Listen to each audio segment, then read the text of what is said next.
Msimamo wa Chadema kuhusu tume iliyoundwa kuchunguza matukio ya uvunjifu wa amani baada ya uchaguzi wa tarehe 29 mwezi wa 10 mwaka 2025.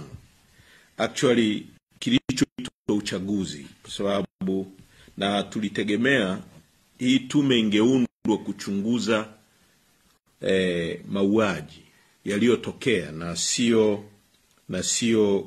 vitendo vya uvunjifu wa amani kama inavyosemekana. Kwa hiyo Chama cha Demokrasia na Maendeleo Chadema kinapenda kuutaarifu umma wa Tanzania na jumuiya ya kimataifa kwamba hatutambui tume ya uchunguzi iliyoteuliwa na ndugu Samia Suluhu Hassan aliyejisimika madarakani bila ridhaa ya wananchi na inayoongozwa na jaji mstaafu Mohamed Chan, akielekeza kuchunguza matukio ya uvunjifu wa amani yaliyotokea wakati na baada ya uchaguzi ya kilichoitwa uchaguzi mkuu wa mwaka huu tarehe 29 Oktoba. Kwanza na la msingi zaidi ni msimamo wetu unaotokana na ukweli kwamba mteuzi wa tume hiyo hana uhalali wa kisiasa, kisheria na kimaadili. Alijipachika urais kupitia mchakato usio huru, usio haki, usio wa wazi, usiokizi viwango vya msingi vya kidemokrasia, na hata waangalizi wa kimataifa waliokuwa hapo wameungana na msimamo huu tunaousema. Kwa hiyo kwa maana hiyo Umoja wa Afrika ripoti yao imezungumza kwamba uchaguzi haukuwa huru, haukuwa wa halali, haukuwa haki. SADC wamesema hivyo na waangalizi wengine wote wa kimataifa. Hivyo hana mamlaka kimaadili wala kisiasa kuunda chombo cha kuchunguza uhalifu mkubwa uliofanywa na utawala wake dhidi ya raia waliokuwa wakidai haki zao za kidemokrasia na za kikatiba.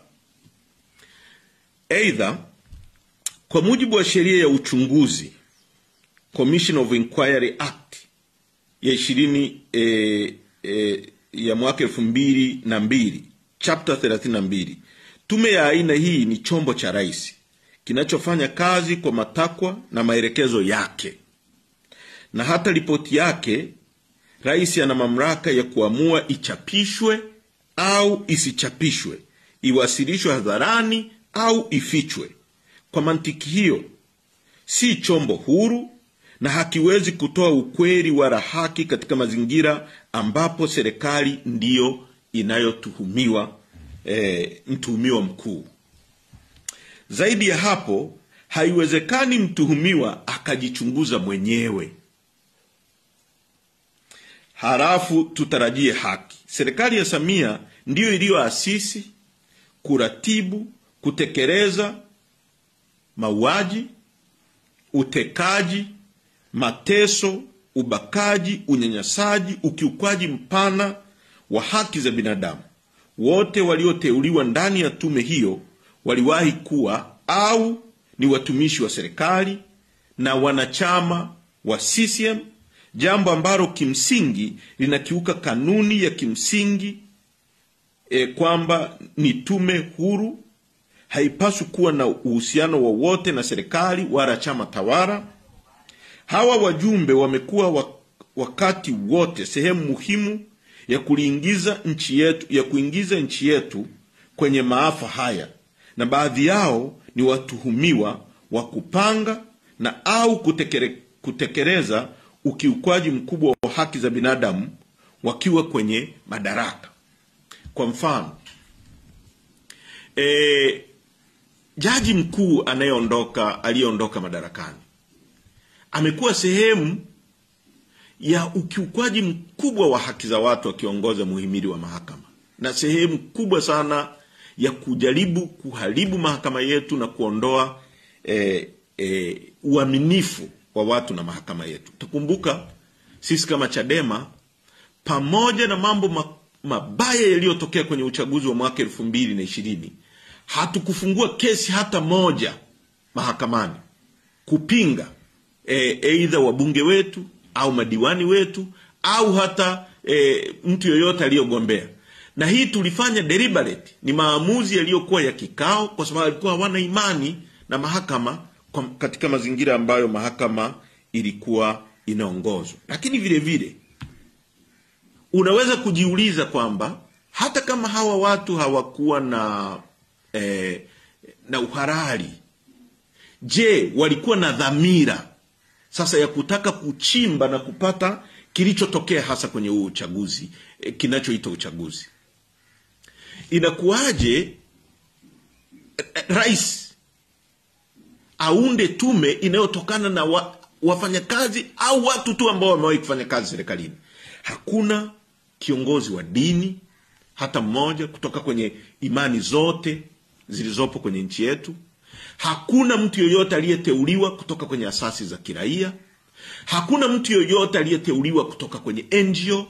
Hakuna mtu yoyote aliyeteuliwa kutoka kwenye taasisi nyingine yoyote ndani ya nchi yetu kuchunguza jambo kubwa la mauaji kama haya. Hii si tume huru, ni njama ya kuficha ukweli, kutafuta ushahidi wa kuendelea kuwaumiza waathirika. Kinachoitwa kuchunguza uvunjifu wa amani ni mbinu ya kuwageuzia waathirika kuwa wahalifu na kuwasafisha wahalifu halisi. Ndio maana inaitwa tume ya kuchunguza uvunjifu wa amani. Kwa kinachotaka kufanywa ni wale waliofanya uhalifu, kuua watu, kuua Watanzania kwa maelfu, wageuzwe kuwa wao ndio hawana tatizo, lakini Watanzania walioumizwa ndio wageuzwe kuwa wahalifu. Lengo ni kuendeleza ukandamizaji wa sauti huru, kuhalalisha utawala wa mabavu unaotekelezwa na serikali isiyokuwa na ridhaa ya wananchi. Kwa mujibu wa katiba yetu ibara ya 8, serikali yoyote inayokaa madarakani lazima itokane na kura za wananchi. Lazima iwekwe na wananchi, kwa sababu katiba inasema wananchi ndio msingi wa mamlaka na madaraka yote. Kwa serikali ambayo haijapigiwa kura, wote tunajua kilichotokea katika hicho kinachoitwa kupiga kura. Ni forgery tupu. Ukienda hata kwenye historia ya chaguzi zetu, ukiangalia uchaguzi wa mwaka 2010, turnout ya watu waliokwenda kupiga kura wakati Dr. Slaa akishindana na Kikwete ilikuwa ni 42%. Ndio watu waliojitokeza kwenda kupiga kura. Mwaka 2015 ambapo Lowassa alishindana na Magufuli, ulikuwa ni uchaguzi wenye mvuto mkubwa. Turnout ilikuwa ni 61% watu walioenda kupiga kura. Mwaka 2020 wakati Magufuli anashindana na Lissu ametoka kupigwa risasi, turnout ilikuwa ni 47%. Kwa hiyo unaangalia hizo takwimu, ghafla tu hiki kinachoitwa uchaguzi wa Samia ambao haukuwa na ushindani, kulikuwa na vyama vya mfukoni alivyovitengeneza yeye mwenyewe, havikuweza kuitisha hata mkutano wa watu 200 kwenye uwanja. Leo eti turnout imekuwa 88%. Ni matusi kwa Tanzania, kitu ambacho ni kuonesha kabisa kwamba ni takwimu zile dhidi ya binadamu na ukiukwaji mkubwa wa haki za msingi za raia uliofanywa chini ya utawala wa Samia Suluhu Hassan. Serikali inayopaswa kuruhusu uchunguzi huo usimamiwe na tume huru bila uoga, vitisho wala kuingiliwa. Kwa sisi msimamo wetu ni kwamba hiyo tume haitambuliki mpaka tume huru ya kimataifa inayoaminika kwa watu wote, ambayo watu watakuwa huru na watakuwa na imani nayo, wataenda kueleza matukio yaliyotokea kwa ndugu zao, kwa familia zao. Mpaka sasa ieleweke kwamba kuna mamia na maelfu ya watu ambao hawajui ndugu zao wako wapi, hawajapewa hata mili ya ndugu zao. Kuna watu ambao wametufikia wanatueleza wao wenyewe walichukua mili ya ndugu zao wakapeleka kwenye hospitali, baadaye kwa ajili ya kuandaa maandalizi ya mazishi, walipoenda wakanyimwa mili ya ndugu zao, wakaambiwa hawapo, na wakati walipeleka wao wenyewe.